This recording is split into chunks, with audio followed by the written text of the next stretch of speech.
Howdy chaps, and welcome back to another fantastic episode. Sorry about last week, I was picking up tank parts. So here we are again. We're going to put the motor in the EJ. I've been using my Holy Bible on the EJs. It's a fairly thick book. If you have one of these old Holdens, I strongly recommend you pick up one of these. eBay, usually a good spot. Swapmate sometimes, but like the information they hold is just insane and really well detailed.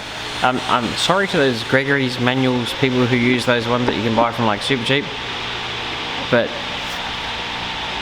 these do kind of put those to shame quite spectacularly. These, say this one, probably 150 bucks off eBay, thereabouts. There is another one that's EJ/EH, because the cars are so similar. I believe they did do another version of this book which covers like EHs and EJs, but this one's solely EJ, so this is actually what they look like. So if you have an EJ and you want to know everything about them, I recommend you get that book. I've also got the one for XB Falcons, as if you watch my old videos you would have known, so that's an even thicker book. But if I have a classic car, I tend to go buy the workshop manual on it. So I'm going to stick the motor in the EJ and I'll show you what we've been doing to it, and a huge thank you to everybody who wished my father a speedy recovery. He is doing smashing. I think he's going to take a bit more care when he eats food now. Anyway, let's get stuck into it.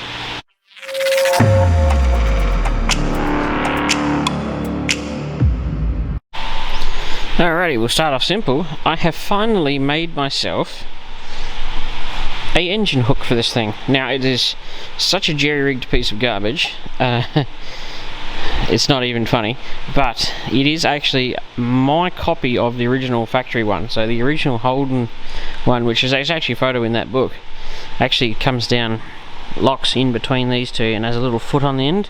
It hooks under the exhaust manifold, comes up, and sort of goes in like this, under there, and as it lifts up it sort of locks in against the inlet manifold and can stay there. But I've changed the design slightly because, well, you know, I'm me, and I've put it so it goes through the exhaust manifold bolt holes, and it's just 10mm plate with an angle iron stuck on the top, and it's balanced spectacularly well. The reason I've done that is these motors are notoriously hard to pick up.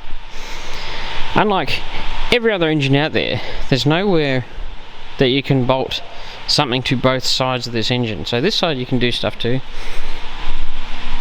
but this side there's nothing. There's no bolts or anything. There's just screws, and they're not very useful. So the motors had new spark plugs, new leads, it's not new coil, it's an original coil, so I don't know if it works or not. A new cap, new rotor button, new points, new no, not condenser, but points, cap, rotor button, leads, plugs, new gaskets in that side cover, new sump gasket. The fuel pump was rebuilt. I put a kit through it. As you can tell, it's got the red seal on it now. That's all done. New water pump, thermostat housing. It's an original steel thermostat housing that was immaculate, but a new thermostat, rock cover gasket. Sump was dropped off and cleaned. All the sludge was out of it. Gearbox has just been cleaned up and just brush painted a little bit. I'm not going too nuts, you'll never see it, but at least it looks clean when it goes in. So the motor and gearbox, there's a new clutch, the flywheel was machined, so everything in that area is good. I fixed the hook. There's a weird spring on the clutch slave, on the clutch fork, and it had popped out and gotten all jerry, so I don't actually know how that clutch was even working, but it was. So that's fixed. Everything's ready to go in. I've just had to give the engine bay a bit of a wipe down because it got very dirty. I put the steering column in. It's not actually hooked up just yet. It's just in there, but it had to go in before the engine because of the angle it goes in. I put the wiring back in, and this one will blow your mind. Yes, I do have a run on the corner of that dashboard. I will fix it later. The dashboard is painted. I'll go this way around, I think.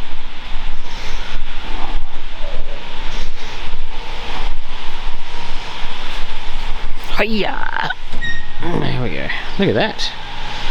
I wish I had a better one of these. I didn't realise that one was so cracked, but it's okay.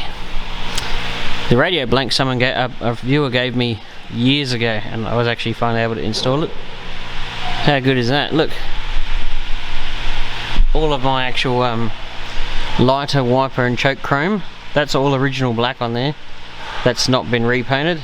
I managed to find over my years a nice set that didn't have any chipping, and I've stashed it. Same with the special badge, it's all original. All that chrome's just been polished and put back on. I will be playing with the steering column a bit more, but I have painted the column, but not the gear selector surround. That's just in so the steering wheel doesn't flop around. And this is slowly, it's a bit too shiny at the moment, but it is actually dulling off quite nicely, so I'm hoping that in a few more weeks that'll be just satin like it's supposed to be. The original glove box line is back in, a little bit dirty, but you know, you get that on big jobs. Wiring's back in, pedal box is in, fuse box is in. Today's goal is to get that back in the hole and the steering wheel connected back up. There's obviously still a few accessories left to go on the motor, but we'll just get it back in the hole. So one of the first things we'll do is actually put the engine mounts on the gearbox side of things, which I haven't done yet, and hope to the man upstairs that I don't actually scratch the engine bay at all when I go to put it in, because those engine mounts do stick out a long way. So I will be taking a bit of care when I put that back in, because normally they catch on the sides and these things. So I'm just gonna pretty much stop talking now, and I'm gonna get into getting that ready to go back in the hole. I have wiped it down a bit, but obviously haven't bothered a bit further down. It all needs to be cleaned later down the track properly, but I thought I'd give it a bit of a tidy. It's coming along really well. I actually realised I probably could have painted this at some point, but that'll be next, because it's actually its own little section. But the dashboard's done, up the A-pillars are done, so I had to paint the dashboard to put the steering column to put the engine in. So it actually turned out really well. So if everybody's wondering, that's the colour the car is going to be. Rose, Panola Rose is the colour. It's not originally that colour. This car is actually from factory. It's actually Swan River Blue, which is that colour. So it's actually a really good original blue car, but it's going to be pink, so neither here nor there. Anyway, let's get cracking.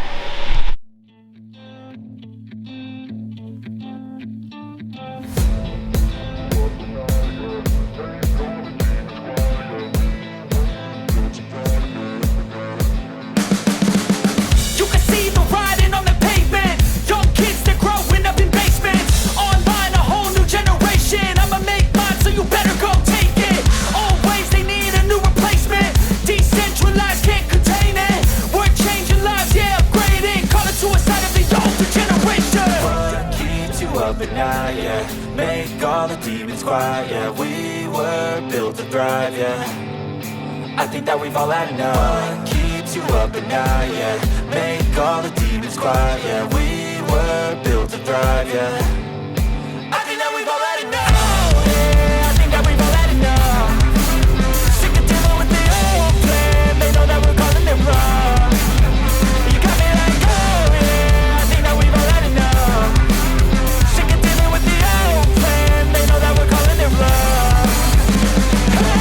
It's too late to try to go contain it. A generation fueled by creation. We live lives on a small screen nation. We control the airwaves, no negotiation. I refuse to think we need saving. Something good will come from creation. And when we think that the world is too anxious, we'll adapt, evolve, survive and save it. What keeps you up at night, yeah, make all the demons quiet. Yeah, we were built to thrive, yeah. I think that we've all had enough. What keeps you up at night, yeah, make all the demons quiet. Yeah, we were built to thrive, yeah. I think that we've all had enough. Yeah, I think that we've all had enough. Sick of dealing with the old plan. They know that we're calling it wrong. You got me like, oh yeah, I think that we've all had enough.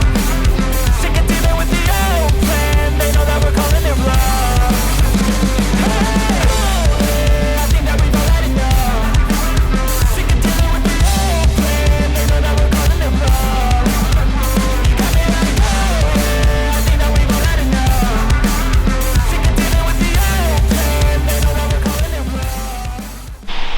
Alrighty, well the engine mounts are on, the radiator support top is off, and that's something you can't do with a Falcon. You can't just take the top off the radiator support, can you? That's why I do like the old Holdens, and they reckon they kept this sort of style for quite a long time actually. Even with these things, if you smash a Falcon in the front, well, you need to be pretty skilled. You smash a Holden in the front, well, you just take the wireframes off, put another set on, and off you go again, as long as the firewall wasn't damaged. They've always had a fairly good ability to be repaired easily. So the next port of call is to, and unfortunately I did scratch it, such is life, but you know, you get that on big jobs, is to try and get the engine mounts, these guys, past these without wrecking it. Up there. Off with the head. Right, so wish me luck. Let's see if I can get this in there without scratching anything. Alrighty.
Alrighty, the motor's back in. If you're wondering why it took me so long to do it, is I was actually taking a bit of care with it, and I didn't really want to break anything. I ended up taking the horn off because I was like, I just need that little bit more clearance. Yeah, so everything's looking lovely. It's a very, surprisingly, it looks like it would be a huge, you know, you just drop it and go, but it doesn't. It's a very tight fit. So my little crane mount engine hooky thing, whatever the hell it was that I made, it worked extremely well. I'll be saving that in the future for any future grey motors. Obviously I needed to put in a ratchet strap to tilt it just a little bit, and I probably scratched the tunnel under there a little bit, but you know, you get that on big jobs. So that is technically in. I might try now to put the rad support back on, and I want to get under there and hook the steering up so the steering's connected. I've actually got to bolt it in. The bolts are in the finger tight, but they need to actually be done up so it steers. Obviously I haven't got the gear selector rods in because I haven't got the bushes for here. And a few other odds and ends. So looking pretty good. I'm happy it's in. I'll put the horn back in, put the rad support back on, and I'll see you in a minute. Alrighty, we're down here now. I'm changing it up a little bit because that's what I do. We're going to try and hook the steering back up. What I might do is see which way that wheel turns. Yes, come this way, boy. Whee! Over here. So these aren't your stereotypical ball joint joins like a normal car. These, I think they got rid of these when they went to HR Holden, maybe? I know that you can retrofit the HR style steering links in, but this is a bit more old school. So this is a bit, hopefully I don't bugger this up, because I've got this little spring here to go up here, and that to go like that, and that sits down, and that ball goes into this join here. It's a bit of an odd one, so unscrew this guy. The world's biggest grommet, really. I don't know if the microphone can pick me up actually. Alright, I've just switched the microphone around so I can be heard a little bit better, but we're going to play with this. That's just one of those guys, and then you can sort of pull that gently out of there. I might pull that out to show.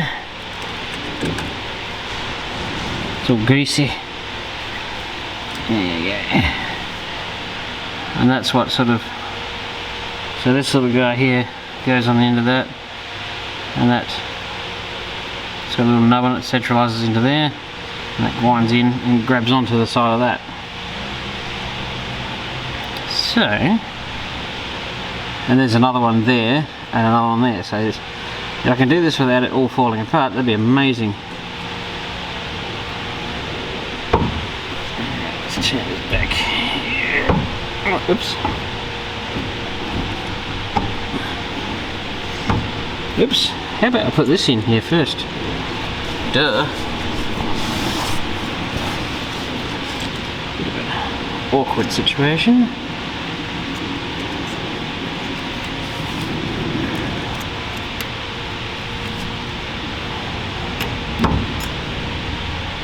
There.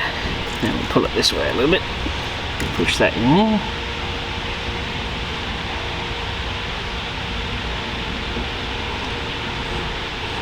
And the idea is not to cross-thread the living crap out of it.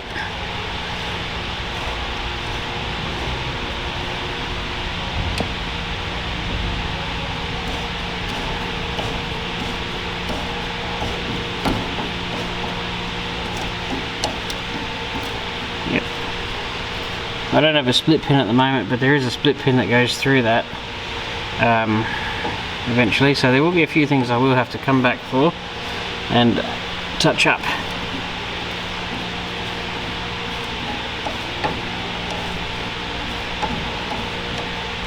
And we will go for maybe one more turn. There, I reckon. Normally you find these end up get packed full of grease and trash and stuff, but that's the wheels connected to each other now. So it's actually pretty simple, really. If you wanted to take the steering column or the take this, disconnect that instead of trying to bash it with something, just take the split pin out, undo that, and just push it all apart. I guess it's, I don't know, different. As you can see, I've got my brake lines still disconnected, so I'm going to replace them. So there's a lot of little jobs on this thing to go. But we'll move on to some other stuff. Well chaps, I don't know how good this episode's going to be, but it's another update on the EJ, and you got to see some of the stuff I was up to. I've just put the fuel line in, rad support on. I may redo the fuel line. I don't know, I cleaned it up, seems to be okay. There'll be probably things that I'll do to this vehicle once it's up and running, that if they bug me I'll fix them and get them plated or so on and so forth. Money is just a very tight thing at the moment, especially with the economy going down the toilet like the Titanic. I've got to sort of make the most of what I've got. So there we go, the grey motor is back in the hole. If somebody out there happens to have an EJ centre cross member, I would be very interested to know. I've got an EH one and I'll put that in if I have to, but I'd really like an EJ one. They're a bit unique to only EJs, because the way the engines mount on the grey motors is they have 2 back mounts and 1 front mount. On a red motor they mount just there and use the cross member at the back. So on EJ the cross member doesn't really do anything, but I'd still like to put an EJ one in there. So if you happen to have one, please let me know. I'd like to put it under this car. I've still got to get some firewall grommets and things and whatnot, but I think that'll do for this episode. I'll just show you the dashboard one more time in all its pink glory. Look at that, beautiful. I'm not a painter, but I think I can get something that looks okay-ish. Pretty happy with that. And steering's now connected, which actually makes pushing it 4,000 times easier, because the way it was before is the 2 wheels were sort of connected to each other but not really, but now they are, and the steering box is officially bolted in. So we're all, and the engine's bolted in. I put new bolts down the guts there. That was a new engine mount, so it had new bolts. The engine is securely bolted back into the car again. So that's where I'm going to love you and leave you, chaps. I don't know what next week will be, because I am actually going to be in Victoria again next weekend. So I will see you around, chaps.